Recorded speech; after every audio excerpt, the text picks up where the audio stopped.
بسم الله الرحمن الرحيم.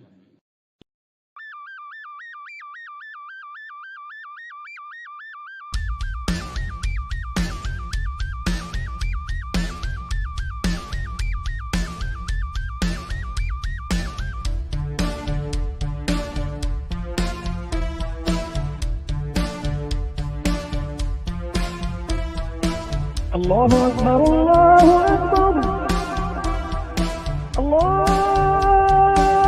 أكبر الله أكبر.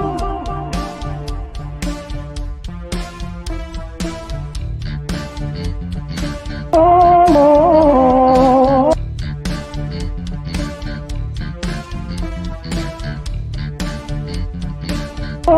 الله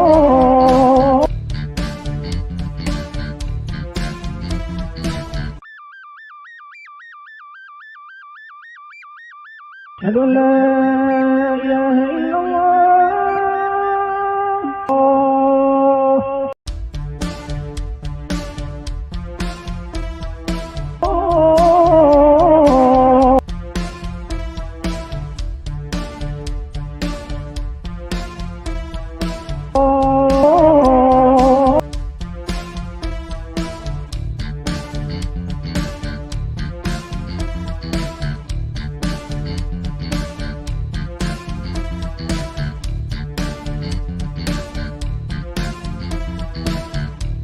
بسم الله الرحمن الرحيم.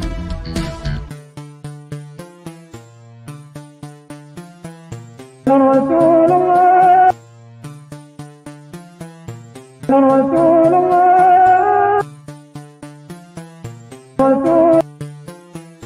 رسول.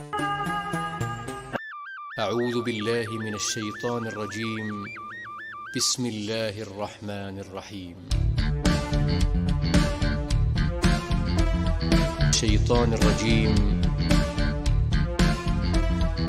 بسم الله الرحمن الرحيم.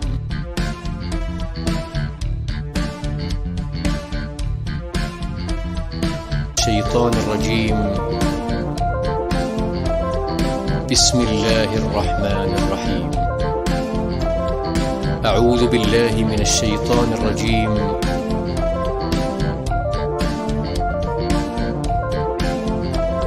بسم الله الرحمن الرحيم. All right, we're live, and I send the link to our group chat. So Amazigh, as she likes to be called over here, she should join us very soon. Yes, shall we just get started right away? Do you wanna? Yeah, sure. Let's go over his bio first. Let's introduce Hamza Yusuf. All right. So Hamza Yusuf. Who is Hamza Yusuf? So that should be this one, right? Right. All right. And since this is your doing, then I'll let you take the lead. Okay, sure. I'll just start reading. So, who is Hamza Yusuf? They missed the H there. Hamza Yusuf, born Mark Hansen in 1958, is an American Islamic scholar known for his adherence to traditional Islamic teachings. As a co-founder of Zaytuna College, this is in Berkeley, California. He advocates for classical learning. It's either Berkeley or Hayward. I'm not sure. I think it was Berkeley. He advocates for classical learning within Islam and has played a significant role in promoting Islamic sciences and traditional teaching methods globally. He had his advisory roles at the Center for Islamic Studies, at the Graduate Theological Union in Berkeley, and Stanford's University Islamic Studies program highlight his influence in academia. Yusuf holds positions as the Vice President for Global Center for Guidance and Renewal, led by Abdullah bin Bayah as Vice President of the UAE-based Forum for promoting peace in Muslim societies, where Abdullah bin Bayah serves as president. However, controversy surrounds the forum due to its close ties to UAE's government and Yusuf's support for authoritarian leaders following the Arab Spring, leading to criticism and debate, referring to as referred to as, quote, arguably the West's most influential Islamic scholar, end quote, by The Guardian, and labeled, quote, perhaps the most influential Islamic scholar in the Western world, end quote, by The New Yorker. Yusuf has also been recognized among the top 50 of the 500 most influential Muslims. Despite this acclaim, he faces criticism for his views on race, politics, and his stance on the Syrian revolution. You know, yeah. Should we just keep going? Read Um, all it. I don't know. Should I? I mean, I think that the most important part is that he has a graduate in like he studied Islamic studies and Sharia. Right. That is I to guess me he like the spent. most. It says here he spent 4 years in Al Ain, UAE, studying Sharia sciences in the Yeah, Islamic Studies Institute of the United Arab Emirates University. Fluent yeah, in Arabic, he delved into classical Islamic disciplines. right. So that's the It says most here important part. he studied pursued studies across North Africa, Spain, and Mauritania. And he has completed his PhD at the Graduate Theological Union. Right. He's number 36 in the top 500 Muslims, influential Muslims worldwide. I think he still have that rank in 2024, where I just looked it over. Yeah, so he's Um, a legitimate faqih. He's an Islamic scholar. right. So he is very much an important figure. All right. And now what? Yeah, we can start going through the slides. So let me explain first the general overview. So there's a woman who published a website called boycotthamzayusuf.com, and her name is Samia Khan.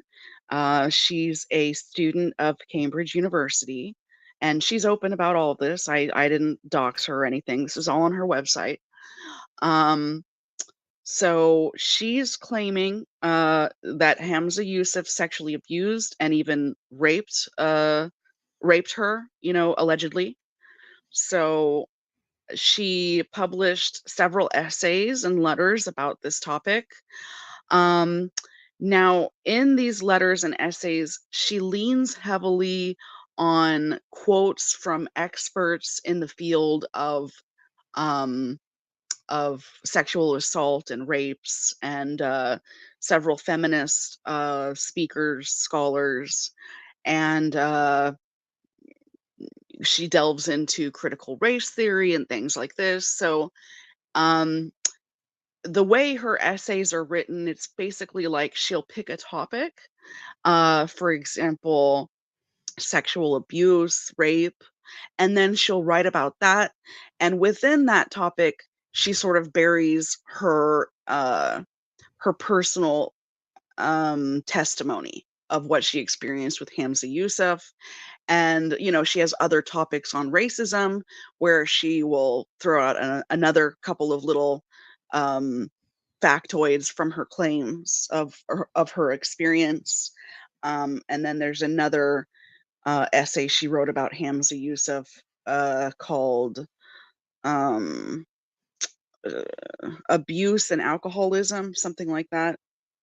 Uh, I'd have to look up the title, but anyway, so she has various topics that she writes on, and she sort of throws these Easter egg of factoids within these articles. So you have to basically do a lot of reading to go through all of her articles to, find every snippet and sort of like put the puzzle pieces together to sort of get a full understanding of what her claims are. And I have taken that on and gone through all of that and compiled it. So I think here is the problem, right? But I say, just so we understand it, these are allegations. These are allegations, and Hamza Yusuf is not. Um, he's not been. There's no police report or anything like that suit against him. That we know of. Yeah, Yeah. but also he has been very quiet about this, and the girl has not issued a police report herself. She just explains her own story through Mhm. her websites. As Right. far as we know. I All mean, right. there could be, but she hasn't Mm, mentioned it anywhere. right. Right. All right. So let's go through it. I mean, even if it's just an allegation, I think it's pretty juicy and very vivid and very. I mean, it's. I wouldn't say graphic, but It does at times get graphic, yeah. I would say it's very. How would I put it? Specific to every situation, right? So it's like either she has a very vivid imagination, or these things actually happen, but she doesn't want to go public and file a police report. But anyway, all right. I don't know whether she has filed a report or not, so I can't speak to that, but Mm, I mean, she is very open about who she is, where she's from, what she's doing, what university she attends. So she's basically doxed herself and she's completely put her own credibility on the line. mm, And for me, it's hard to believe somebody like that who is very active in Islamic studies, in the Islamic sphere, the Dawa sphere, somebody who it seems might be looking to pursue a career in that field. It's hard for me to believe that she would so readily dox herself and put her career potentially on the line just for something that she imagined. right. All right. So what should we view next? The Yeah, slides? let's go to the first slide. So this is from an open letter to Hamza Yusuf. Whom she calls her rapist. Hmm. Oh, no, no, no, sorry, the website link, Oh, the black page. all right. It's called An So Open Letter to My Rapist, the well-respected Sheikh Hamza Yusuf Hansen. an open letter to my rapist. There we go. This one? Yeah, there we go. All right. Okay, so she gives basically an introductory paragraph, and then she goes on to say, "You have raped me on the blessed night of Rejab. While I lay unconscious on the carpeted floor, you mercilessly robbed me of everything that I had, my right over my body, my free will, my sheer ability to defend myself, and my feeling of safety forever.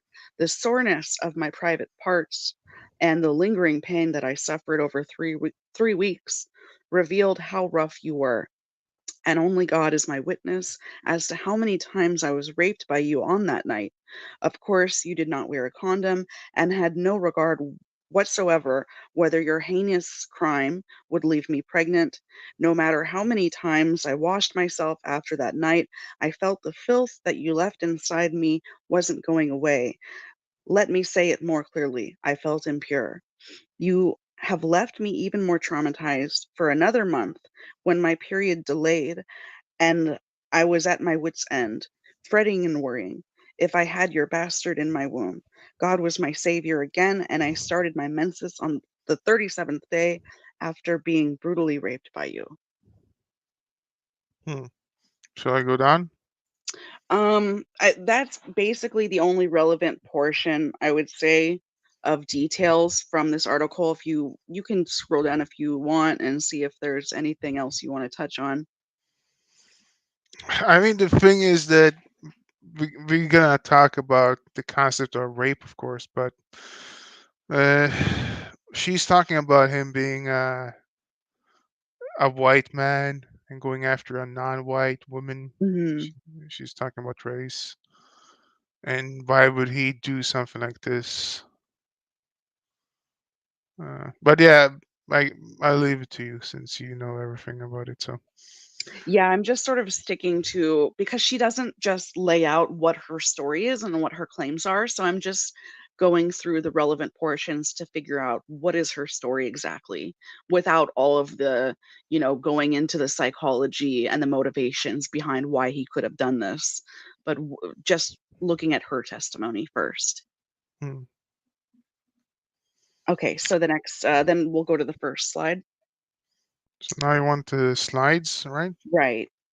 So this Alright. is from the essay that we get the most detail on her testimony comes from um, an essay on her website, which is called "The Worthy Son of a Whore," is the title of this one. So I'll just go through, and so we can get some more details here. Everything had changed since the day of the incident. Mr. Hansen knew that I was interviewed by the University of Cambridge in the beginning of January, which I outperformed. The result was an unconditional offer and a full studentship. He chose this very pinnacle of my life, transforming of my life transforming moment to make his sexual advances. I came to know later, yada yada. Next slide. Can you see it? Can you see it properly on the screen? I believe so. Yeah. I mean, if you want to enhance it, you can. Um, It seemed to me that the perpetrator did not see it as rape, although throughout that month of January, I have not for once said yes to his sexual advances. And then she goes into feminist writers, yada yada, again into motivations. Next slide.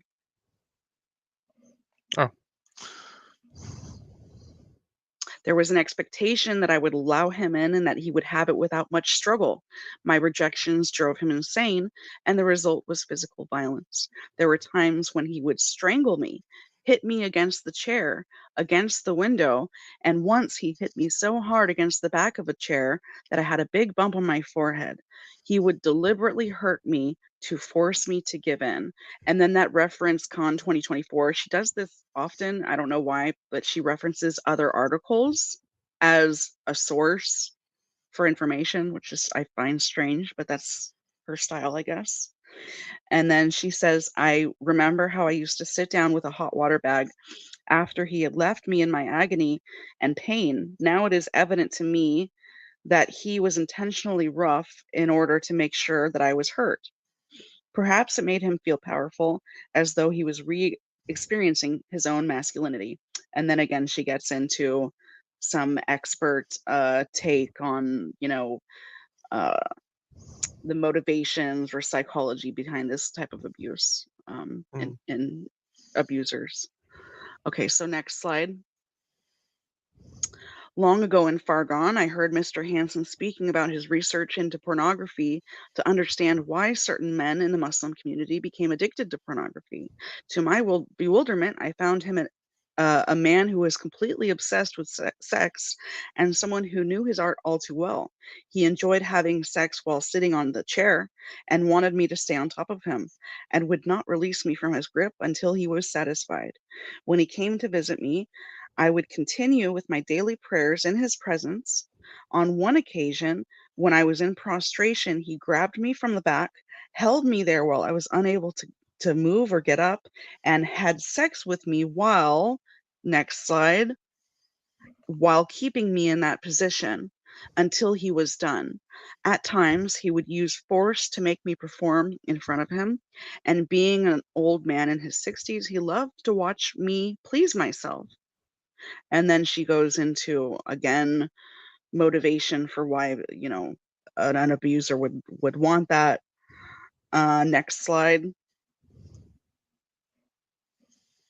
His knowledge of sexual positions and female anatomy gave him an upper hand over his age, means he knew how to get more in doing less. He is overtly stimulated by visual perception, has no control over his eyes or thoughts, and becomes sexually aroused almost immediately.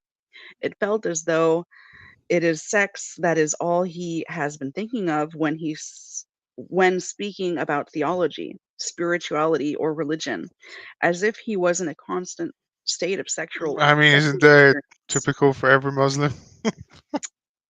Seems like. And then she goes into War and Peace Isn't that and what Islam is all about? yeah, yeah. Yeah. I mean, um, so next slide. Um, On the first day when he raped me, he was physically aroused to the point that no sooner had he entered inside me, he ejaculated. I really did not understand at that time what happened to me, as the suddenness of the event was too unprecedented for me to grasp. On the second day, he came back prepared. This time he had a friend with him, a vagina stimulator, a dildo, which he used to his advantage. Perhaps I was too tight for him, which, coupled with my physical rejection to his advancement, meant he needed help for his quote deep dive, and he knew what to do to make the matter easy. The entire matter was conducted just as a man with years of experience would carry out his trade, and so it was done. And then she goes on. I mean, okay, dildos are halal, if I am right. Are they? I think I read somewhere that yeah, they are actually permissible. I mean, Pakistan, like one of the biggest trades of Pakistan is actually dildos. Oh, really? Yeah. Yeah, I didn't know that. Okay, next slide. Um, then she says, Hanson stripped me naked. Again, I'm skipping through where she goes into motivations and soliloquies or whatever, and just uh, philosophizing, and I'm just going to the heart of her claims, basically. Hmm. She says, because this is a very long essay, many, many pages. It's like maybe 20 pages or something like that. And most of her essays are like that. So she says, Hanson stripped me, this is Hamza Yusuf, stripped me naked in the cold day of January, Why does raped she call me. him Hanson? She prefers to call him by his non Muslim name because she feels like it's a dishonor to Islam, I believe. And But he so, has. That's the thing. So far, I mean, we're gonna go through it, but he hasn't done anything non-Islamic. That's the problem. yeah. Mm. So, anyway, raped me and kept me lying naked on the floor until he was satisfied that he got what he wanted. For those who have asked in the past months, how could a 64-year-old man brutally rape you? You are stronger than him. My answer to them is that he is an enemy who wins not by strength, but by his cunningness, shrewdness, and merciless strategy that he deploys. Beside Mm. being known as an Islamic scholar, Hamza Yusuf Hansen also is also a qualified nurse who is trained in human anatomy and allopathic medicine. Many could not believe that he is capable to keep a woman unconscious either by means of medical drugs or hypnotism. Next Wait, slide. wait. Did she just incited he drugged her? So I'll explain this after I finish reading this slide. Just a sec. Mm. Um, next slide. Oh, this is the next one. This Oh, was the sorry. yeah. Capable to keep a woman unconscious either by means of medical drugs or by hypnotism to make his sexual advances. Till this day, I don't know if he drugged me or used hypnosis during our first two encounters to keep me unconscious, as though I was in a state of semi unconsciousness. But I was unable to defend myself, as my body had almost zero strength. As for hypnotism, there is strong scientific evidence that a person can be made fully unconscious and kept in that state for a long period of time without bringing him back to his conscious state. And then she gets into some, literature on the topic. Hmm. I mean, I just found one thing here where she's talking about cunningness, shrewdness, and merciless strategy. It does remind me of Muhammad.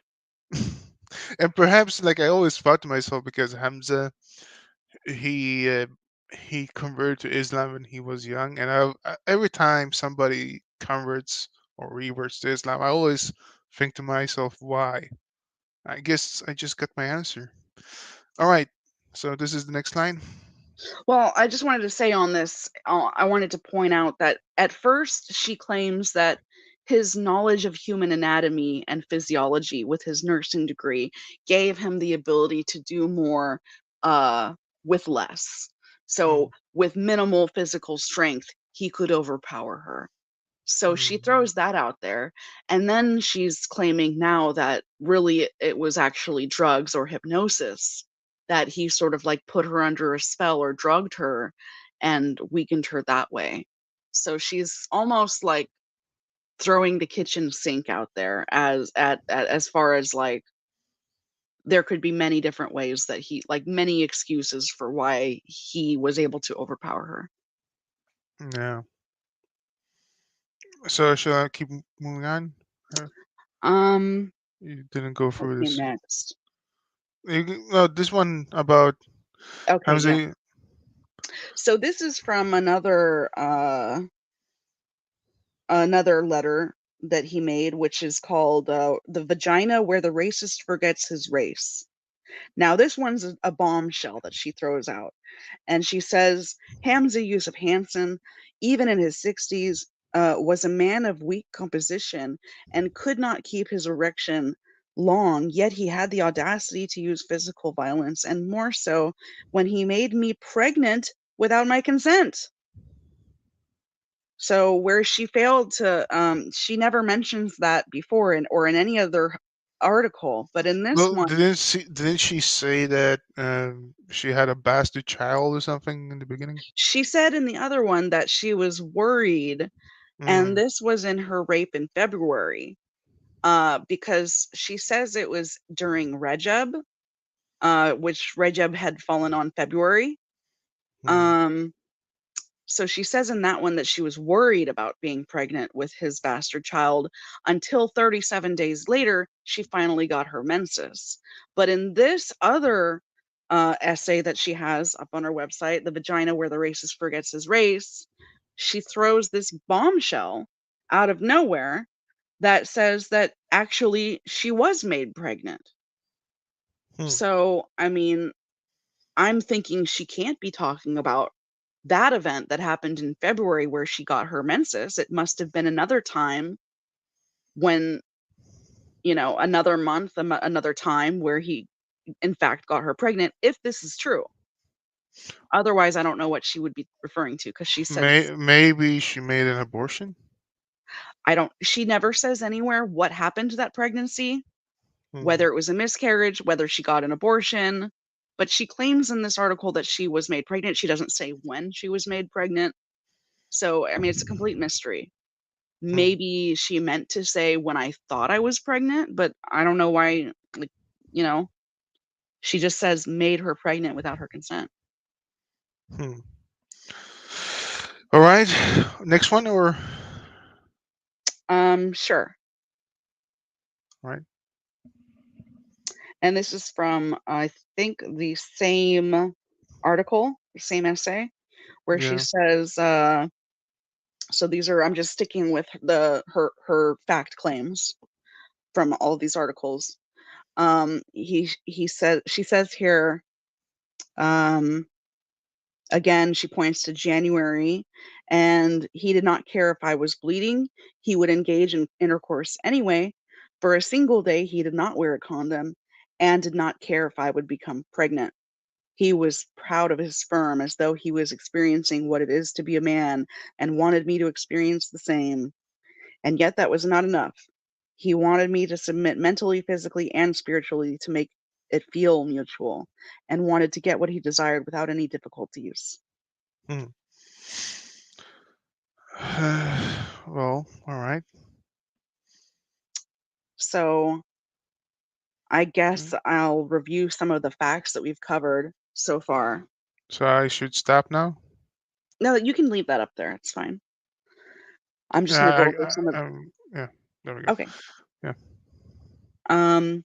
So some of the Or the do you facts. want? Or did you want it? Did you want that the slides to still be up there?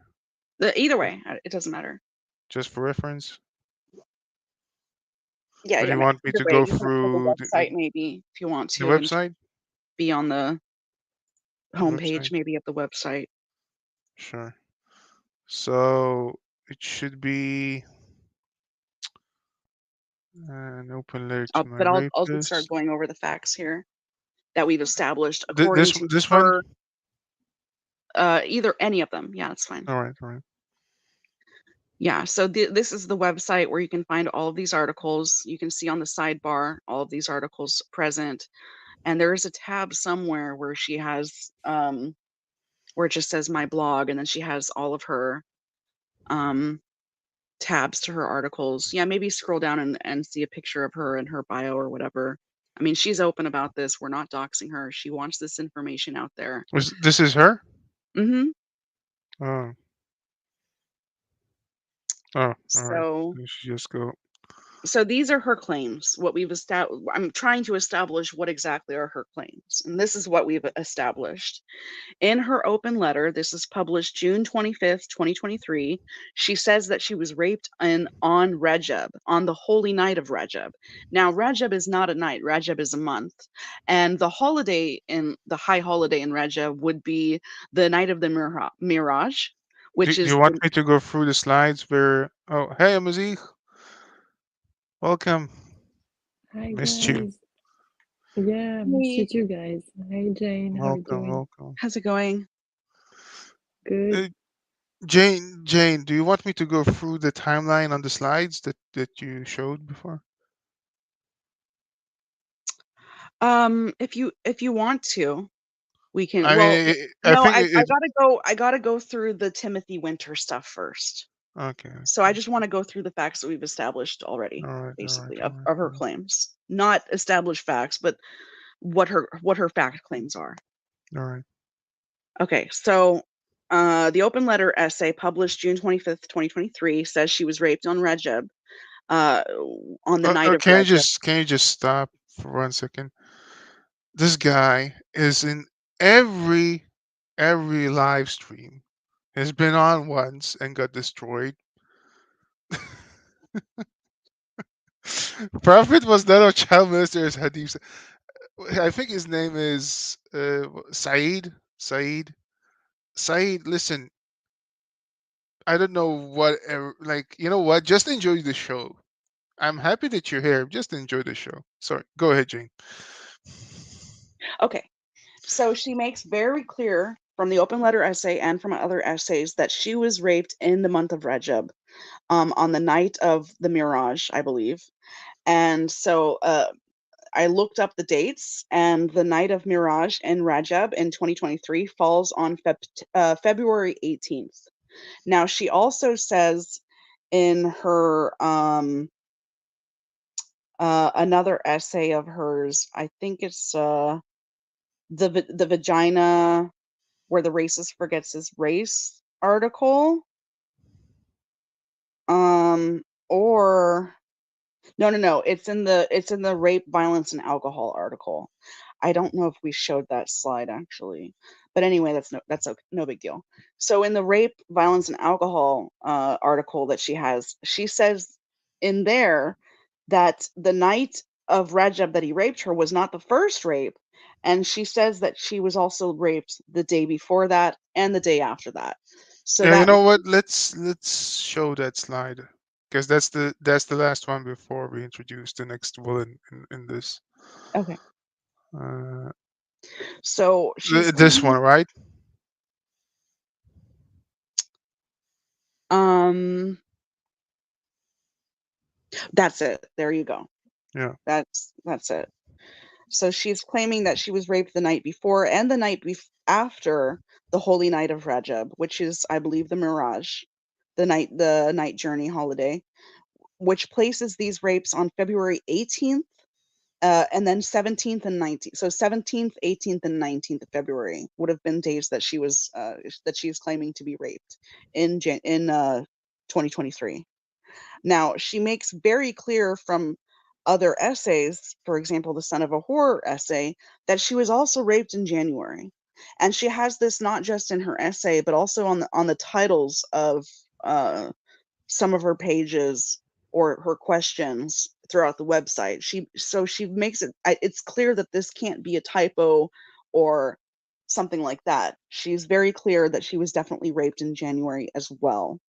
So we have her being raped, according to her, throughout January or at some point in January, as well as on the 17th, 18th, and 19th of February. She says that he had her naked on the floor. She was sore for 3 weeks because of how rough he was, that there was no condom used on the February incident, and she got her menses 37 days after that, which places it around March 26th, 2023. She also says in the Son of a Whore essay that she had already been approved for Cambridge University. She claims that she never said yes, and she claims that he would strangle, hit her against a chair, hit her against the window, and was intentionally rough. She also claims that he had her sit on top of him while he sat on a chair. And she says that she continued daily prayers in his presence, I guess alone. While in prostration, he grabbed her from the back while she was, quote, unable to move or get up, and he had sex with her. On top of that, there were times, which implies multiple, more than one. At times, she says, he would make her perform masturbation in front of him and loved to watch her do that. I'm sorry, but where are you at right now? Because I'm still on this one, and I'm I just think. going over the facts that I've noted of her Mm, claims. all right, all right, So this is just my personal notes. all right. So we have basically at least a couple of month period where all this is taking place.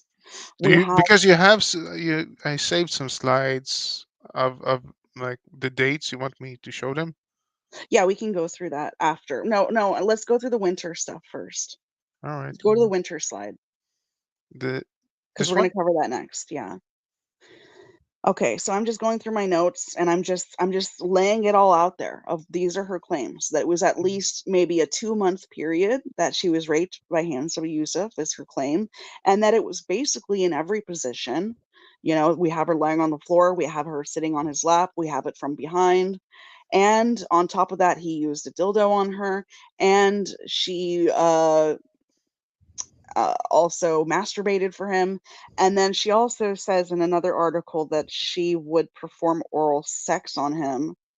Um, I'm not sure if I had that in a slide, but I'll give Isn't you. that haram though? I mean, because you know the purpose is to make babies in Islam, and that you know doesn't seem. Yeah, I don't think I put that in a slide, but that is from the same article on the Son of a Whore essay. She claims that I she. just want to know if oral sex is haram or halal. I don't Anybody? think no. Oh, oral, you said? Yeah, oral sex. Is it haram or Oh, halal? it's considered haram by principle, Yeah, but yeah, yeah, yeah. yeah. Mm. But she says in that article, quote, when he wanted that I perform oral sex on him. So that implies Mm. multiple times. So we have her multiple times performing oral sex, multiple times performing masturbation. That's something we should actually look up, because I mean, again, Hamza Yusuf is a scholar of Islam, and if it's, are you sure it's haram by principle? It depends. I heard both, but in generally it was considered haram. Mm. Because if I mean, just saying that, he's committing something unlawful as a scholar. Because and if Oh, everything so they far, don't Jane, care, They don't care. but no, the problem is I think everything so far he has done, sad enough, as horrible as it is not considered haram under Sharia. I don't think it's considered haram under most schools of thought, but there's so many different schools of thought and different Mm. opinions. But Well, let's while you go through everything, I'm gonna search it. But all right, so now what? Should I move okay, so on? now get ready for the next bombshell. Okay, and we're gonna get into Timothy Winter. So, um, Let me pull it up on my other phone. Oh, shoot. Let me get it. So now she's demanding not just oaths. So she demands oaths from Hamza Yusuf by people who work with him, I guess, people who hire him for lectures, etc., speaking events, wherever he's going. She wants the people managing these events, the people that he's working with, to hold him accountable and to demand oaths from him. And she asks for a number of oaths to be taken from him concerning, whether he raped her. Mm. And so now in this publication, go ahead to me. If you want, you can just go to the article on the website for Timothy Winter. This one, right? No? Wait. The article where it's got him on the podium. Oh, there we go. Open letter Yeah. to the Muslim community. Yeah, there we go. Yeah. So what's the publication date? 12th of April, 2024. Okay, so then 12th of April, 2024, she drops this bombshell that she never mentioned anywhere else in any of her other letters. And she basically goes on Can a you see lot what it of says? Do I need to enhance it? she's not explicit in any of her claims in this story that she tells, basically, of going to the mosque and going to this university, going to the college where he was and feeling uneasy and yada yada, and story of going on a date with some guy and going out with her friends. And it's quite a long, detailed explanation of some of her experience in this location. um and then in another connected essay, she goes into how she confronted Timothy Winter at one of these lecture halls that he attends, where he was going to give a lecture. And she describes how she attempted to go and submit a question to him to demand the oaths that she's requesting. And so I wanted to go through what are the oaths that she's requesting. So if you want to go to the slide or you can scroll down on the website. It's probably at the bottom, I think, of the page. Okay. Oh, these are the questions, right? Right. So these are the oaths that she's demanding from Timothy Winter. And we don't really find out what her claims are about Timothy Winter until she drops this bomb in the oaths, in demanding these oaths. So number one, did Timothy Winter know his friend Hamza Yusuf Hansen was sexually abusing women for years? So it's implied by this question that he did know. That's what she's claiming. Number two, what did Mr. Winter do to protect those women if he were aware that his friend was sexually abusing women while on spiritual retreats? So here she's implying it wasn't just her, it was multiple women, and that he's known for this. And Timothy Winter knew it and didn't do anything. And then number three, why did Mr. Winter not do anything to safeguard those women, instead remained silent and continued to share the same educational platform with Mr. Hansen since 2012?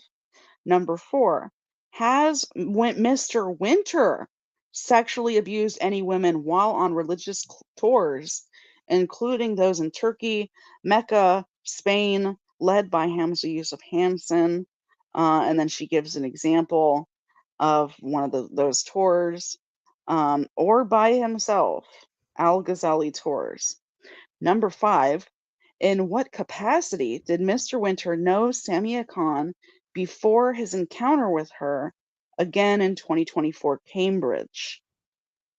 Number six, have Mr. Winter and his friend Hamza Yusuf Hansen, now this is bombshell number one, ever raped Samia Khan together in the space of the same night on the same day?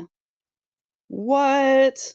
So now she's claiming that it wasn't just Hamza Yusuf who acted alone in raping her, but that there was an episode where, in fact, they both raped her on the same night, knowing about it.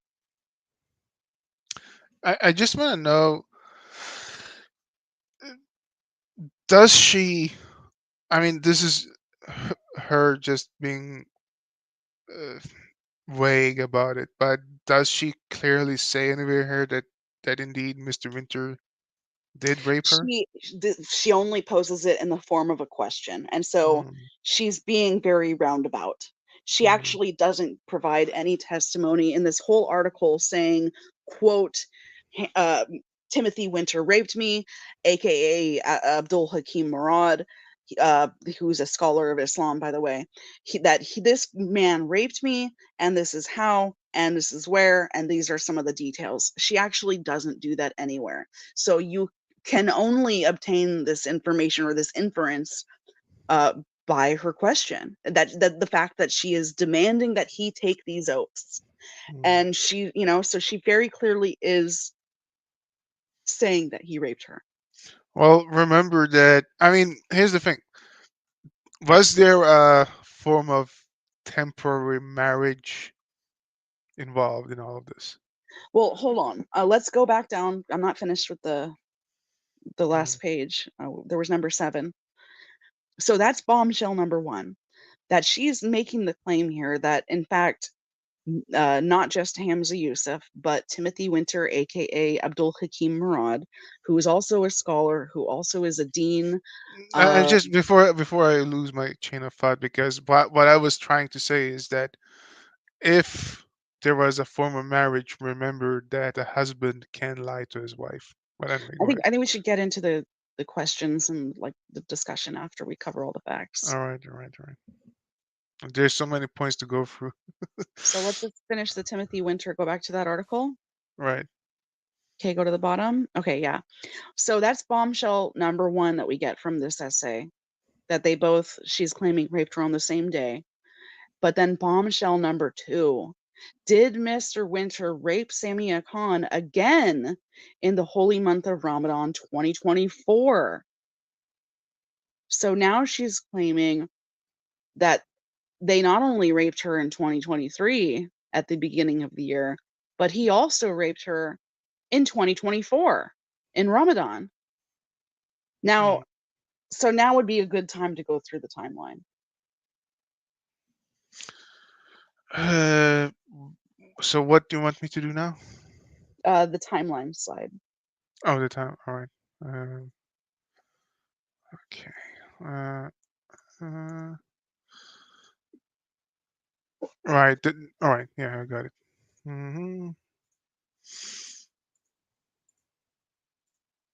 This one, right? Right. Yeah. So this is the timeline that I've put together. So she claims that she was raped by Hamza Yusuf in January 2023. She makes that very clear. But she also says that she was raped in Rajab by Hamza Yusuf, which would be in February, around the 17th, 18th, and 19th. Now she's also claiming that we find out from this new essay that Abdul Hakim Murad, aka Timothy Winter, also rapes her, quote, on the same night, she says, as Hamza Yusuf. We don't know which night. We don't even know which month, to be clear. But I'm taking this to mean probably February. But I'm not sure. Could be January. And then in June 25th, 2023, she publishes Open Letter to My Rapist, claiming to be raped by Hamza Yusuf. So now she goes public with her rape claim, June 25th, 2023. Then Ramadan 2024 comes around, which is from March 10th to April 9th. That's when Ramadan 2024 is. And she's claiming in the open letter to Timothy Winter, published April 12, 2024, she's claiming that, apparently claiming that she was raped in Ramadan 2024 by this man. Now, this is like almost a year after she published her open letter claiming to have been raped by Hamza Yusuf, and she somehow gets herself into the same situation again with a guy who she says already raped her during the same time period as Hamza Yusuf, and winds up getting raped by him again almost a year later in Ramadan of 2024, March 10th to April 9th. Then in another one of her essays, which is she makes the claim that on April 27th, 2024, she attempted to publicly confront Winter at a conference and demand the oaths.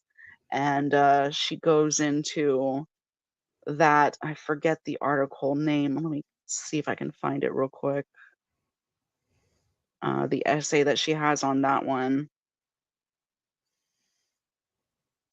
I don't think I remember the name, but it's on her website, and she gets into this long story about how she goes to the lecture hall and she tries to demand this oath and she gets turned away. So then she goes to the people who are arriving, I guess, in the parking lot or at the front of the lecture hall, and she starts asking them to go when they at some point and ask the question from the audience. She's sort of demanding now from the people that are arriving, like, hey, here's my story. Can you please ask these questions? Ask this oath to be taken from him. Hmm. So she's very adamant that she was raped by both of these men. All right. So that's anything And else? by the way, here's the bio for Timothy Winter. He's AKA Abdul Hakim Murad. He's the founder and dean of Cambridge Muslim College, and Aziz Foundation Professor of Islamic Studies at both Cambridge Muslim College and Ibrahim College. Director of Studies, Theology and Religious Studies at Wolfson College, and the Sheikh Zayed Lecturer of Islamic Studies in the Faculty of Divinity at University of Cambridge. So he's actually a faculty member of University of Cambridge itself. So he's definitely well known in the Islamic community, at least as well known as Hamza Yusuf. He might even be a little bit above him, actually. I'm not sure. Do you want to go through this vagina where the racist forgets his race? If you want, but let's just I'll go have some, feedback if you guys want to give some feedback so far on your take on the story. All right. Well, Amazi, you go first. If she's here. Oh, maybe not. Well, I mean, as I said, nothing so far, except for the oral sex would actually tell me that he did something illegal according to Islam. That's the sad part, and that the oral sex might be debated. But yeah, I mean, I just want to, even though you want to stop here, should I? Because here's the thing, Hamza Yusuf supposed to be this guy. If this is true, is just show how disgusting he is, right? But the problem is like, like I'm thinking because from Islamic point of view, one, were they married? And like, what was the agreement? And two, I mean, how is this? If this was somebody who was not a Muslim, and these allegations, like hashtag Me Too, if you remember that, like it would be all over social media, and people will demand a lot of like just it would have gone viral. But Oh yeah. this is just like nobody cares. Yeah, that's the sad part, is it really is being swept under the rug. I mean, this has been out since June 25 of 2023, at least some of these claims. Yeah. And yet I haven't seen anybody cover it. I've tried to find any, outlets that are covering this story. Nobody's covered it at all. It's just a radio silence from the Muslim Ummah. But I do want to point out that according to a Sahih Hadith, this is Musnad Ahmed 177. This is a well-known Hadith in the Islamic Oh, hold community. on, hold on. Before you go to the hadith, uh, is there anything more we should know? Like any slides? You skipped over the racist part. Yeah, we can get back to that in a minute. But you said that there's nothing haram that he did Islamically, and I just want to point out that I don't think that's necessarily true, Mm. because Musnad Ahmed 177 says that no man should be alone with a woman because the shaitan will be the third one present. And this is very well known. So, I mean, unless they are your mehram, which means that you are in a legitimate relationship with them, either by blood or by marriage, then you should not be alone with them. Yep, And it's I'm right for on the sure this page. woman would have probably known that. I'm sure that they've mentioned it in their lectures. I'm sure Hamza Yusuf has mentioned it in lectures Mm. before. This is a very, very well-known hadith that's very sahih. So everybody knows this, that you're not Well, allowed. here's the thing. I mean, if they were married, that's why I'm asking. Were they married? Well, yeah, I don't know. There would have to be some sort of an agreement, and Yeah, that's why I'm she doesn't. asking. Were there? She doesn't. Was there an agreement? She doesn't explicitly say anywhere that she quote unquote said no, but she Mm. does say that she never said yes. She says she never said yes um, in her "Worthy Son of a Whore" essay, but she does not say that she explicitly said no. And according to Islam, the silence of a virgin is her consent, and that's Sahih Well, Bukhari. that's if she was a virgin, right? Well, I But but mean, but but here's the thing. I'm gonna go through it a little bit more. But if she's never been married, then he could easily presume that she was a virgin. I don't know yeah, whether she was or not. She very but well but the could have thing been. is, if they were married, then he has every right to do whatever he wants with her. If they were married Yeah, and yeah, Islamically through some sort of an agreement. And what is that agreement? Who knows? I mean, usually there has to be a meher for there yeah. to be an Islamic marriage that takes place, even a temporary marriage. There has to be some sort of an agreement on meher of some kind of thing, usually. Oh, it could be a pair of sandals. Well, yeah, and there's even examples in hadith of like just for his knowledge of Quran, just his mere Right. knowledge of Quran, it could be her dowry. Yeah, If he has nothing and else, if but he that's only if he has has nothing else to give. yeah, and if he has knowledge and is a scholar, then that like it Yeah. would be a privilege for her, right? The But issue is when you're a scholar, when you're a faqih, you mhm. can twist and manipulate things to your advantage in any old which way. It's but possible. I just want to know one thing here.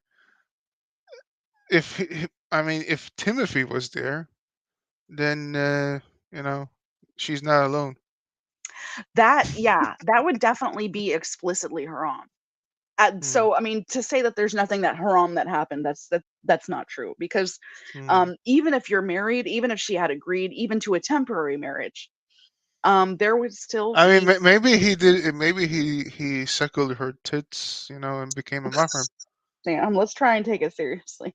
No, no, I'm taking it You have to seriously. consider she may watch this, so let's try and be as She didn't say. I'm taking it seriously. It sounds like a joke, but this is serious. According to Islam, right? If you're a mahram, you suck on the tits, then you become, eligible. So yeah, she I could think that's see it. Hold on, hold on, a hold on, hold on. minority opinion though. No, no, no, no, no. It's not. It could be that she saw it as a rape, that he did that, but he saw it as, you know what? This is just gonna make Well, then me you can't have sex with them. You're not allowed to have sex with somebody that you are no, that but who's she didn't say that she had sex, right? she With her. did. She said that he No, raped her. no, but she. That's what I'm saying. She could see the tit sucking as a rape. Oh, come on. No, I'm serious. I know it sounds like a joke, but this is Islam. Come on. We know what she means by rape. She's All right, all explicit right. about that. She She's was talking no, about no. She was not explicit about what Timothy did. she's very well, that's true. With Timothy, she's not Yeah, explicit. that's She that's is what I'm saying. So she so the hold on. so She my clearly theory. Hold on, hold She on, hold on. My clearly theory. hold on. my- She clearly indicates that she knows what rape is, that this is a physical act of sex. So let's not play Right, stupid right. here. But Jane, it is a sexual act, right? Sucking somebody's titties. It is a sexual act. I think you're being too forgiving to Timothy Winter. I think it's I'm very not being clear. forgiving. I'm saying from her perspective. Listen to me, Jane.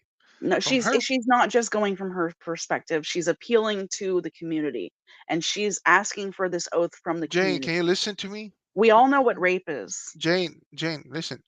There are different types of sexual molestations, But she right? doesn't say that she was sexually Right, abused right. or molested. But She says she was raped.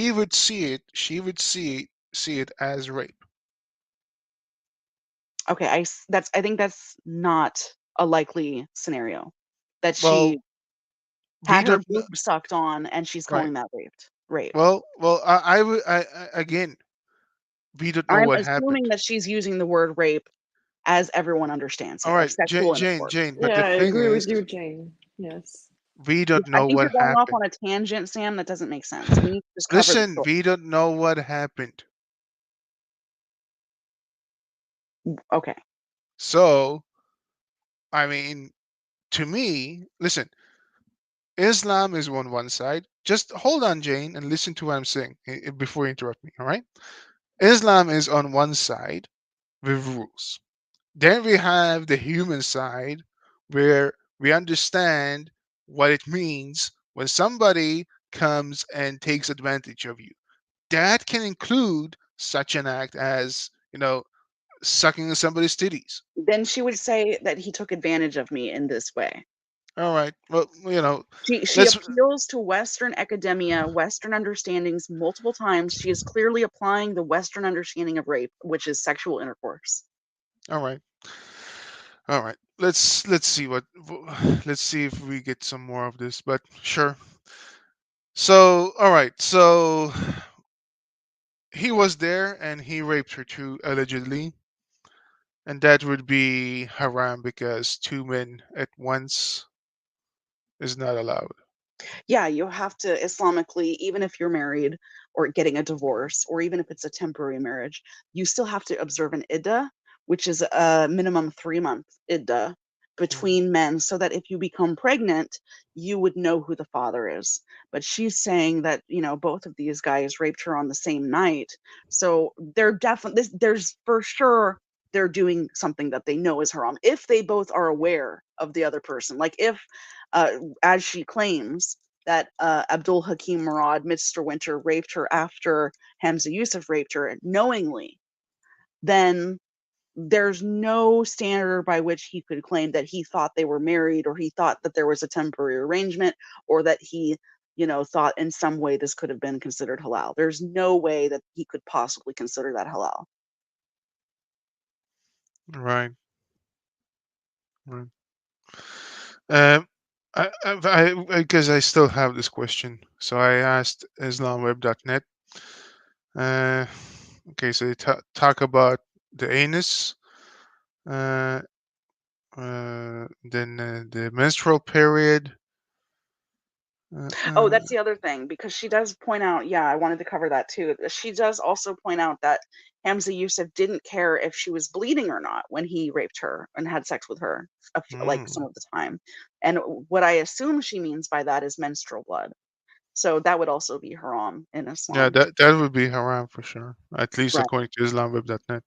It Yeah. says So I here. think even by, Islamic standards, as far as sex and marriage and stuff, even if they, you know, even if he thought that he had some sort of an understanding that she was going to be his wife or his temporary wife, like still he's doing haram. So it's not a stretch to think that, well, that there was no understanding and he was just doing haram. So it seems like uh, yeah, there is about menstruation and anal, but nothing about oral sex really. And they say that scholars differ on this matter. So it seems like, yeah, not clearly haram. All right. So that's my question, at least I had. Sorry, I'm going into the nitty gritty, but you know. Uh, so what next? What's next? Um, Amazing. Do you have any comments you want to make? It's Amazi, Jane. Okay, it's hard for me to. I'm a Z. Amazing Atheist is a fat guy. I don't know if you know who that is. There's a Mm. guy on YouTube called Amazing Atheist. Yeah. Well, All right. Go ahead, Emily. Let me see what's left.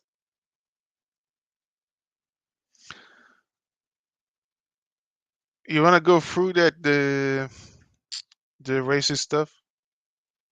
Yeah, if you want, we can read some of that. Well, it's kind of interesting, to be honest. Even though it kind of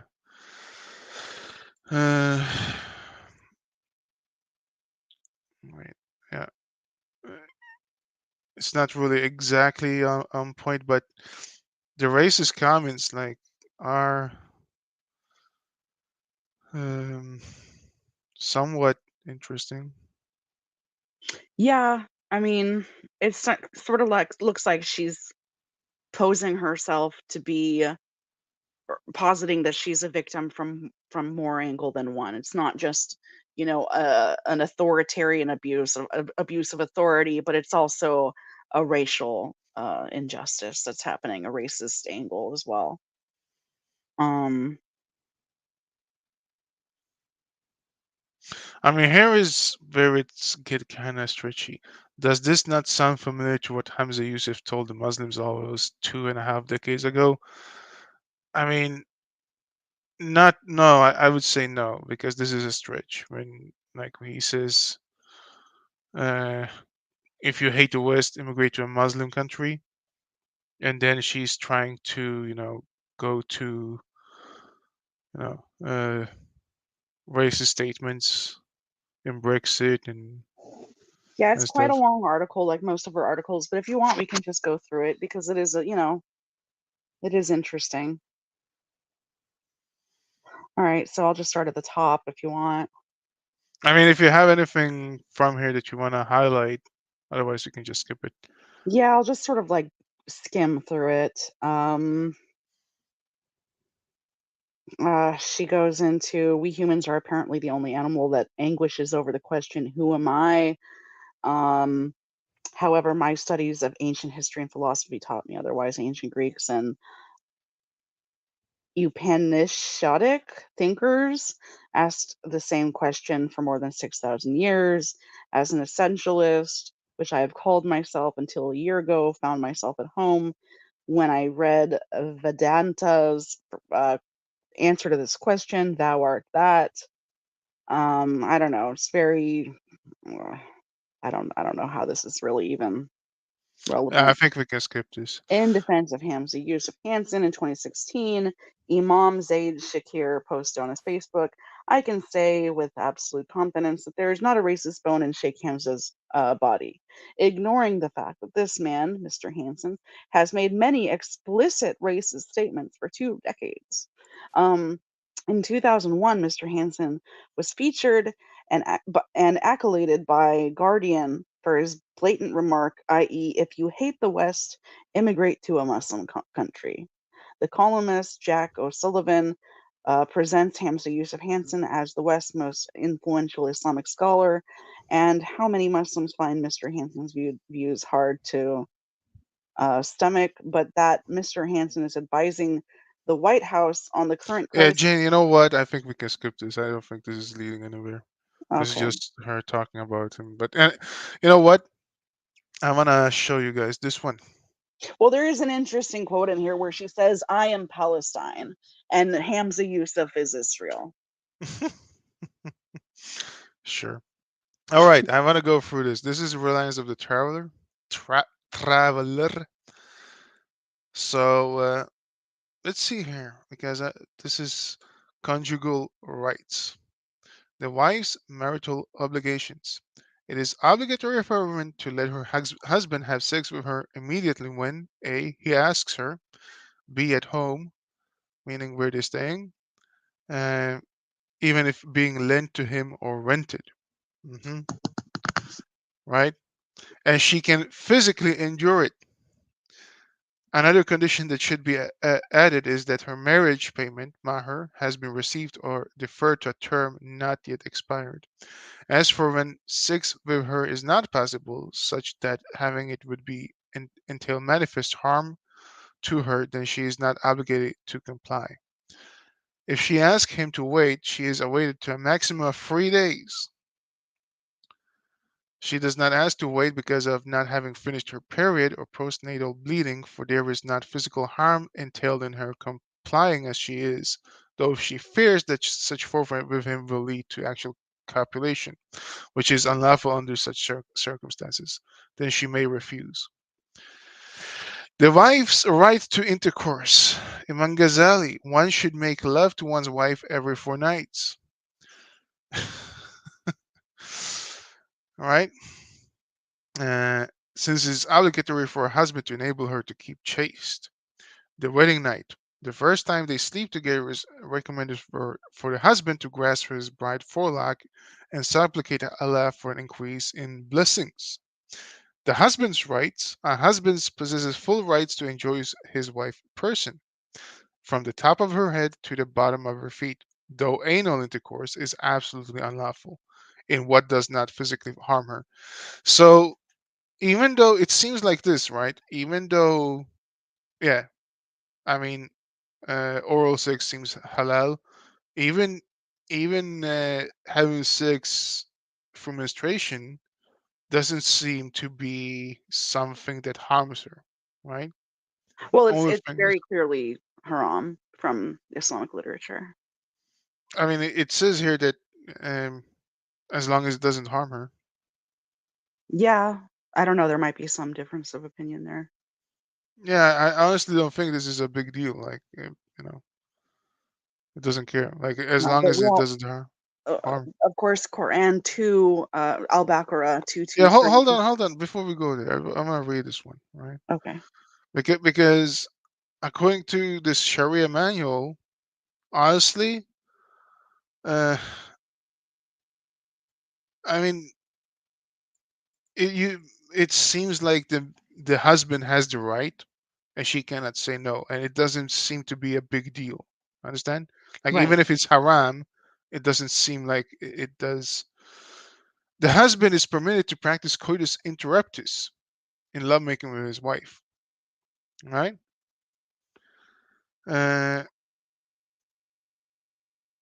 the husband is entitled to insist that his wife undertakes both the measures necessary for having sex with her, such as purification after her monthly period, and those necessary to full enjoying of her, such as purification bath or major ritual impurity.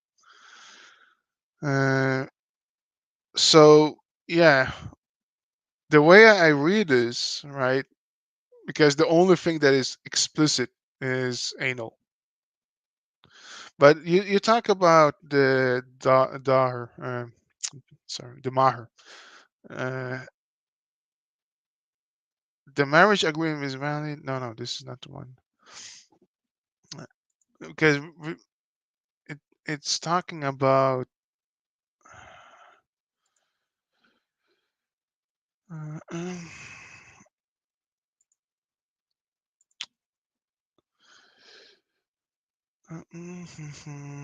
sorry, I had it. The dowry is actually mentioned here,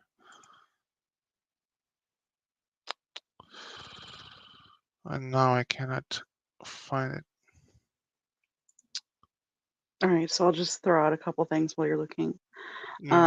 So Al-Baqarah 223. Well, I have them. Hold on, I have them all in slides. That's why I'm telling you to wait. But all right, let's move on. So you want to talk about Al Baqarah? Here it is. Okay. So go ahead. Yeah, says that your women are a tilth for you to cultivate. So go to your tilth as you will, and send good deeds before your souls and fear Allah, and know that you will one day meet him and give glad tidings to the believers. So this is the famous your women are a tilth for you. And so you can go to them however you please. Next slide. And about this hadith, or sorry, about this verse is one of the one hadith about the reason this verse was revealed. There's a couple of different narrations of how it was revealed, but this one says, narrated by Jabir, that the Jews used to say, if one has sexual intercourse with his wife from the back, then she will deliver a squint-eyed child. Why is So it always the Jews? exactly. So this verse was revealed. Um, I'm getting tired of talking about Islam and always, deriving into Judaism. Yeah. But yeah. But then there's an alternative story from that, which is in Termiti 2980. Wait. I have that one as well. 2180. 2980. Do I have that one? Uh, no. Jamia Termity 2980. Yeah, here we go. Right. So this is another variation of how that verse was revealed. And it says that Umar, who is, of course, the beloved companion of Muhammad, came to the messenger of Allah and said, "O messenger of Allah, I am ruined." And he said, "Why are you ruined?" And he said, "I turned my mount during the night," meaning that he went to his wife from the behind. He said, so the messenger of Allah did not say anything in reply to him. And then Allah revealed this ayah to the messenger of Allah, which is that your wives are a tilth for you, and so go to your tilth how you will, from the front or the back. Now this one at the bottom, it says avoiding the anus and menstruation. In the Arabic, that's not actually there. And I actually translated it and through a translator, and that part is not actually in the Arabic hadith there. They just sort of added that in for the English. So what's the rule? Because we just read Reliance of the Traveler, right? So the ruling is, as I said, that anal is haram, but That's everything the else general goes. consensus, but there Yeah. is a minority view that it is allowed. And so if you want, I can get into why there's that minority view that it's allowed. Yeah, well, it really, sure. I mean, it doesn't have to do with this case, but it would be interesting to know. Yeah. Yeah, it doesn't have anything to do with this case, but it is an interesting little side note about why this verse is revealed. Because the only thing I'm focusing on is that she claims that he had sex with her during the period, right? During her period. Hmm. Or, sorry, raped her during her period. And that's what I want to know, like, because as I said explicitly on Rise of the Traveler is only anal, but it seems like everything else goes, even though it says that you should not do it during menstruation period. But Hmm. then, like, if the man wants it, it overrules everything. Right. And there is Yeah. the opinion of some that even anal is allowed. Hmm. And the reason that I believe that opinion does exist is and that's, I mean, if I were a scholar, that would probably be my opinion, because um, this hadith, which is Sahih, where Omar came to the Messenger of Allah and says, "I am ruined," basically, I am cursed. Um, and he asks why, and he says, "Because I went to my wife from the back." Now, they're not explicit about which hole when it comes to Old Arabic in these hadiths. The back generally means the butt, Hmm. behind. That's what usually I would think what they're talking about. Yeah. And there are hadiths that very clearly say that he who goes to his woman from the back is cursed. And so in those hadiths, it's clearly talking about her anus, right? Um, Which one is that one? let me see. 'Cause I think I saved that one. Well, there's one, Sanan Abi Dawood 3904 says, if anyone has intercourse with his wife when she is menstruating, or from behind, I believe is what it says in the Arabic, but through her anus, then he has nothing to do with what has been sent down with to Muhammad. And Yeah, it's that one, right? I don't know which one is that. The one you just. Oh yeah, Abu Dawood 3904. Yeah. That's it. Yeah. And then there's Jemi Termidi. Whoever engages in sexual intercourse with a menstruating woman or a woman in her anus or consults a soothsayer, then he is disbelieved in what was revealed to Muhammad. Right. And then there's another one, Mishkat al-Nasabi 3195. God will not look at a man who has intercourse uh, with a man or a woman through the anus. Right. Um, now, most of these in the Arabic, it actually just says from the back, basically. And I have seen another one, which I wasn't able to find or pull up, but there is Which one another. is the one about ruin, though? because that's the one I wanted to pull up. Well, I'm just the one about ruined. Yeah. Oh, that's Termiti 2980. Umar. So there's also another Let hadith, me pull it up. Termity 2980. 29. I could have sworn I. Well, anyway, here we go. Right. So Omar came to the messenger. Oh, messenger, well, I am ruined. He said, why are you ruined? He said, I turned my mom during the night. Meaning, he went into his wife from behind. He said, did not say okay. Right. So, but you're saying, Yeah, and then there's another hadith which I wasn't able to find yeah, offhand, that's the first one you talked about, but right? yeah, That's the, but hold on, yeah, hold yeah. on. There's another. Let me finish my sentence. Mm, There's another one which I wasn't able to pull up offhand that says that whoever goes to his wife from behind or from the back, then he is not one of us. So they also use this terminology when they refer to anal sex. They don't necessarily, in the Arabic, distinguish which sphincter, which hole. They mm. use the term from the back, and then they just sort of interpret that. So And so, basically, this one is not. This sentence is not there in Arabic, meaning that right. the understanding that when this ayah was revealed, the thing about the back That's administration an came. interpretation Yeah, that it they're came saying later. Mm, this excludes anal sex. That's their mm. interpretation. But again, But I'm just saying there's an referring. alternate interpretation, which Mhm. is that you can go from the front, you can go from the back, you can go from the vagina, you can So go from the anus. the question is, since we're talking about Hamza Yusuf in this case, um, because nothing says about the anus, right? Menstruation is the one that is in the question here. But Yeah, well, since he's a scholar, would it be possible that he has this interpretation that you know uh, that uh, that you it can just doesn't do whatever apply? you want. Yeah, it Yeah, doesn't apply. possibly. And I'm just giving the rationale for that because Omar Mm, said, I am ruined.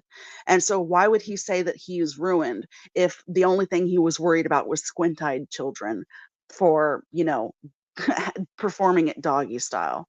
Why would mm, he think that he is cursed unless he had done what Muhammad said would curse him, which is to have anal sex? And so what I'm thinking is the hadith about rebuking men who have anal sex and saying that they're accursed comes first. And then that gets abrogated when Omar admits that actually he just did this and now he's going to be cursed. And therefore, Muhammad reveals this ayah because, of course, an ayah of Quran overrides any previous ruling that Muhammad may have claimed. mm. And so that would abrogate his claim that you're cursed because, just like so many other ayahs have abrogated things that Muhammad had claimed. So, Oh, there's only one problem here, Jane, and that is that you're a woman, and women cannot be scholars. yeah, I have no right to interpret, but I'm saying I think this is the rationale behind the minority view, the minority. I gotta make it clear here. It's Islamic ruling. Women cannot be scholars. Just FYI, Yeah. right? Yeah. But didn't you have some juicy things about women as well? Like,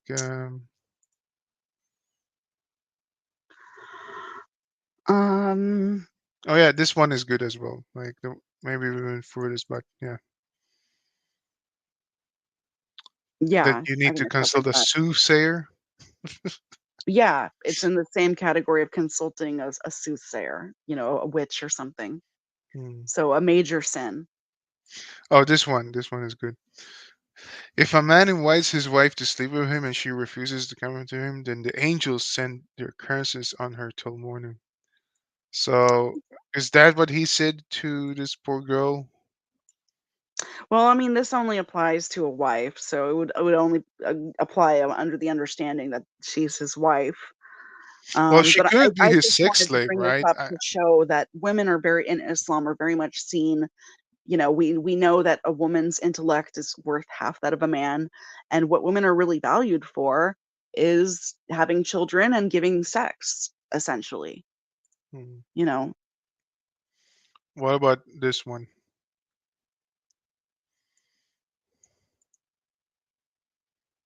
Right. Yeah. So that's another one. Sahih Muslim 1404a. We were on an expedition with Allah's Messenger, and we had no women with us. And we said, should we not have ourselves castrated? And he, the Prophet, forbade us to do so. So he granted us the permission that we should contract temporary marriage for a stipulated period of time, giving her a garment.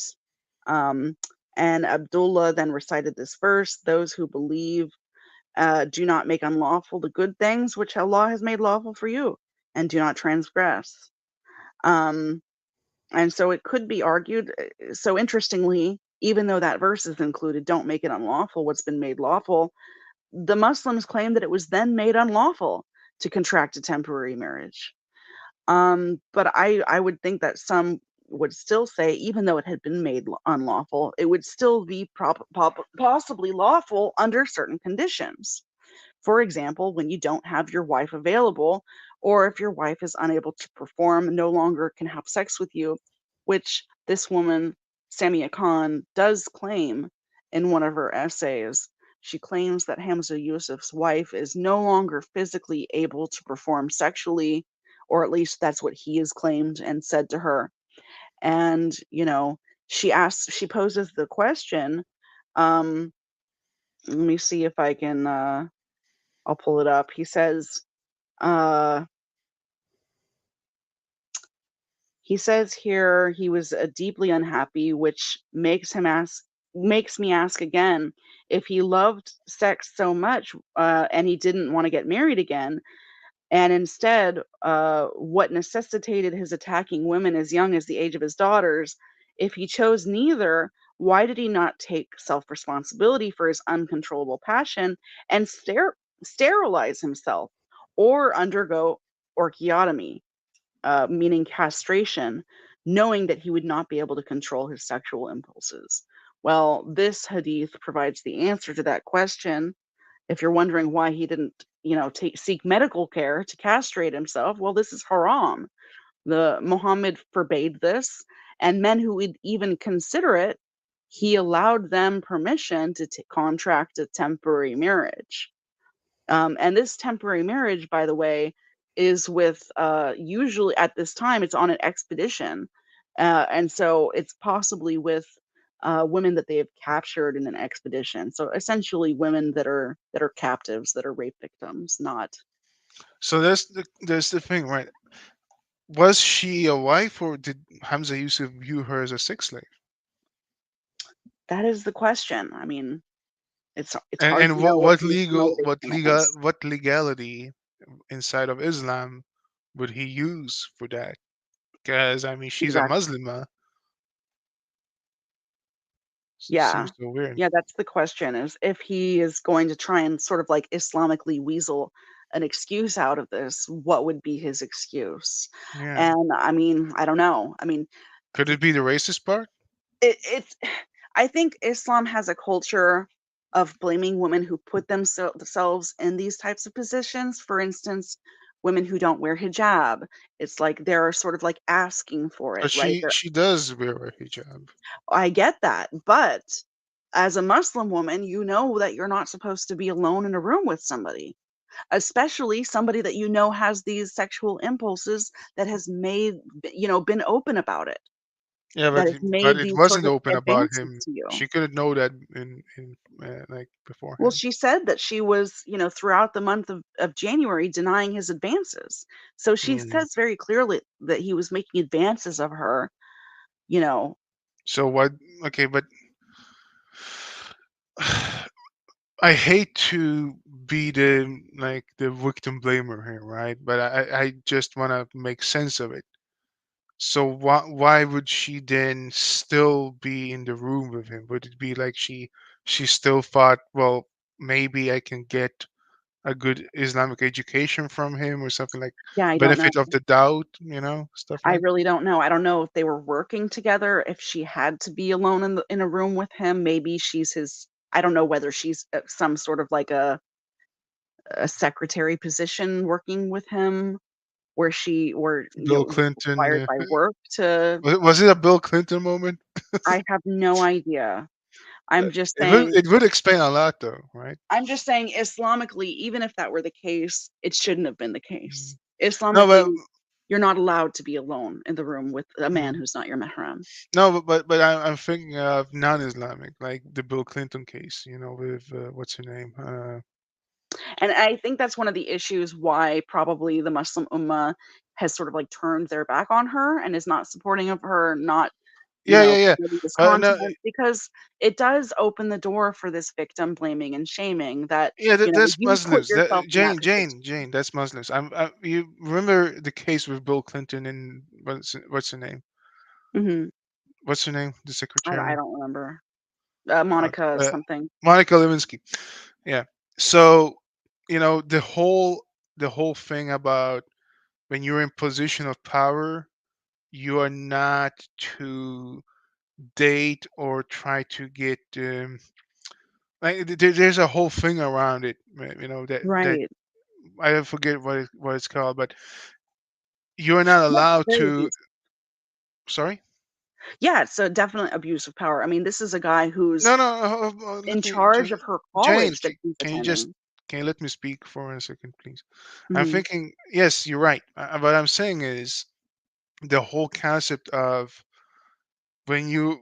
It would explain so much if they were in a position of him being the teacher and her being a student, or Mhm. Exactly. him being giving her a job, like you said, like a secretary or something, and then Mhm. he exploits that in a Right. position of Yeah. power. Yeah, Because then she could be in a position where she's worried about losing her job, where yeah, she's worried about him, maybe marking her down, or yeah, taking some sort of revenge in her studies, and she's at the end of her time at this college that she's attending, and maybe she doesn't want all of that effort to be wasted, or you know uh, controverted by his false accusations, or some sort of revenge by him. and the thing is, that's the difference between Islam and not Islam, to be honest. Whereas this would make so much sense if she was in that position.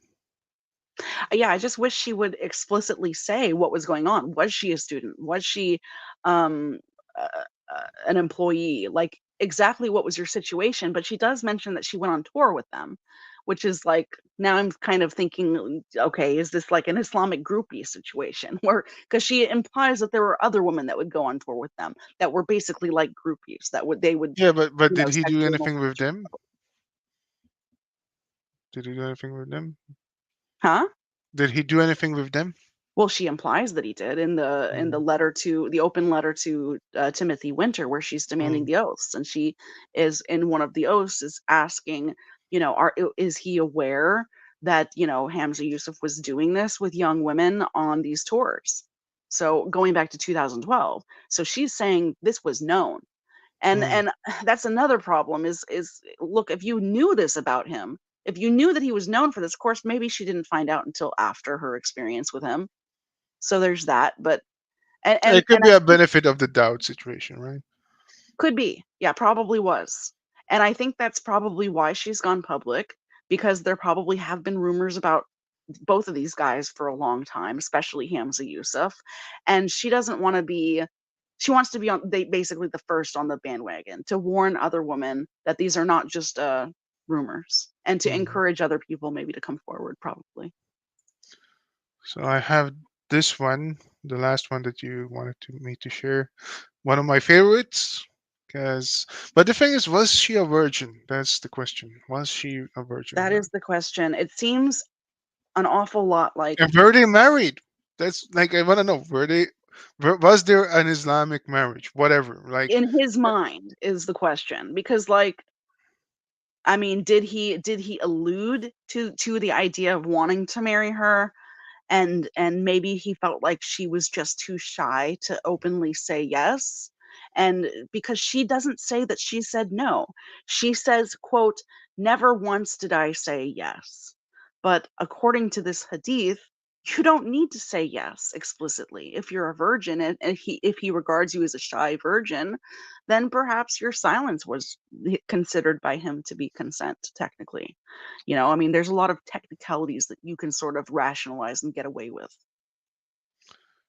Desirable characteristics in a bride. It is recommended for a man to marry a virgin.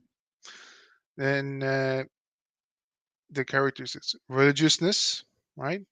Then we have intelligence, good character, fertility, good family, virginity, beauty, and then that which fulfills some other relevant interests. All right. Engage in looking at the opposite sex. I mean, yeah. To Yeah. So just to cover this hadith, if you want. again, because I'm going, but I'm trying to go through his. Uh,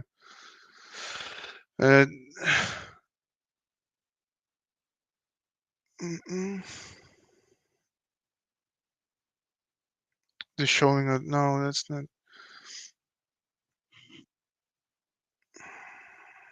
Yeah, all right. Let's go back to the. I had something in mind, but let's go back to that one. That's why Sure. it's good to just take screenshots and go through slides. So yeah, Sahih Bukhari, 6946. I asked the Prophet, narrated by Aisha. I asked the Prophet, "Oh Allah's apostle, should the woman be asked for their consent to their marriage?" And he said, "Yes." I said, "A virgin, if asked, feels shy and keeps quiet." He said, "Her silence means consent." And then Sahih Bukhari 5137, I said, also by Aisha, I said, "Oh Allah's apostle, a virgin feels shy." He said, "Her consent is expressed by her silence." So he could rationalize and say, well, if I thought she was a virgin and if I thought she was just too shy to say yes, then her consent was just implied by her, persistent presence. And, what he may have regarded as her allowing his his advances to her, because again, she never said yes, but she also never explicitly says that she said no. Right. Again, the problem I want to know is, but yeah, that's the one I wanted to look up because it's, oh man, in Rise of the Traveler, it says something about if he wishes to marry, he can just say it, and then and then just utter some words, and that's enough. Right. Yeah. That's the one I wanted to look at. I mean, it's preferred that you consult her wali, but I don't know, maybe her father's dead, or maybe he lives abroad, or maybe he couldn't be consulted. I mean, I'm sure there's ways that he could rationalize. Yeah, here we go. The integrals of a marriage agreement. Marriage has integrals. The spoken form, the witness, the bride's guardian, the groom, and the bride. The spoken form. The first integral is the explicit stated spoken form, right? Um, the spoken form is not valid if allusive. So, I marry you, right? Zavaja. And then spoken acceptance, namely, I marry her or I accept the marriage. Um, it's sunnah that it should be written, but uh,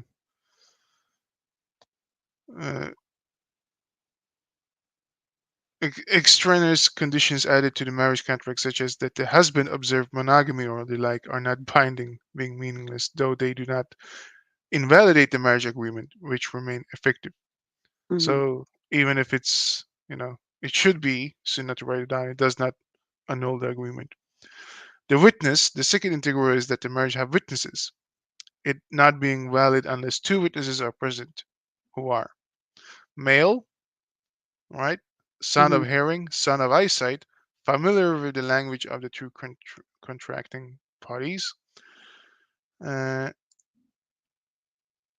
Muslims. Muslims, Right. just in general, Muslims. So that would apply to a typical marriage.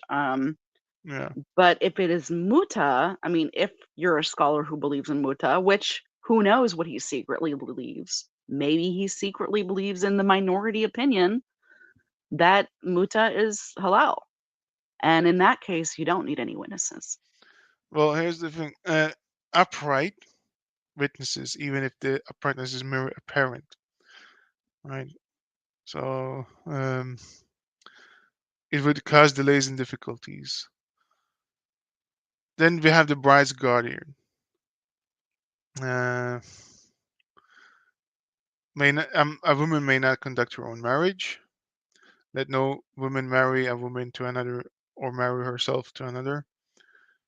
Uh, so the marriage agreement is not valid without a guardian who is male, legally responsible, Muslim, upright, and of sound judgment. Uh, Well, mm, if the bride has no Muslim guardian and there is no Islamic magistrate to act as one, she may authorize a male Muslim who has qualification of an Islamic judge, or there is none, then a male Muslim who is legally upright to act as her guardian in marrying her to the groom. So here's a question. Hamza Yusuf and Timothy, they can vouch for each other, right? Or maybe go as far as they can just vouch for themselves. right. Yeah, it definitely complicates things that she's accusing not just one, but two huge pillars of the community and Islamic scholars that can easily support each other and say, this girl's crazy, she's a liar. No, but about the guardianship, right? That's what I was talking about. Oh, You yeah, missed that I that don't one? know. That's possible. Yeah. Okay, so let me go through that again. I think you spaced out. Yeah, I was busy for a sec. All right. One can act as like a guardian, you're saying? Yeah, totally possible. Look, if the bride has no Muslim guardian and there is no Islamic magistrate to act as one, she may authorize a male Muslim who has the qualification of an Islamic judge, or if Mhm. there is none, then a male Muslim who is legally upright to act as her guardian in marrying her to the groom. Right, right. Yeah, Right, there's all kinds of when you are of this status of being an Islamic faqih, a jurist, you have the power to rationalize all kinds of authority. right. That's where I was going with. All right. Well, is that it, or something else you want to go through? Because I have a plan. So if there's any more slides or any more articles you want to go through, And it's up to you. I don't know if you wanted to play any of those videos or that's whatnot. what I was thinking. Because right now, there's no chance that this will be taken down because we have not done anything that would make some Muslims who are butthurt come here and tell us that we do a copyright or anything. Mhm. So, or copyright infringement. So I was thinking that we save this and Right. then go for part two where we go Yeah, that's probably a through good idea. we can go through the videos. Yeah, that's the safest thing to do for sure. All right, so I'll close this down and then let's have like a 5 minute break and I will do a part two. Okay. All right, all right. All right. Thanks for joining, everybody. Yeah.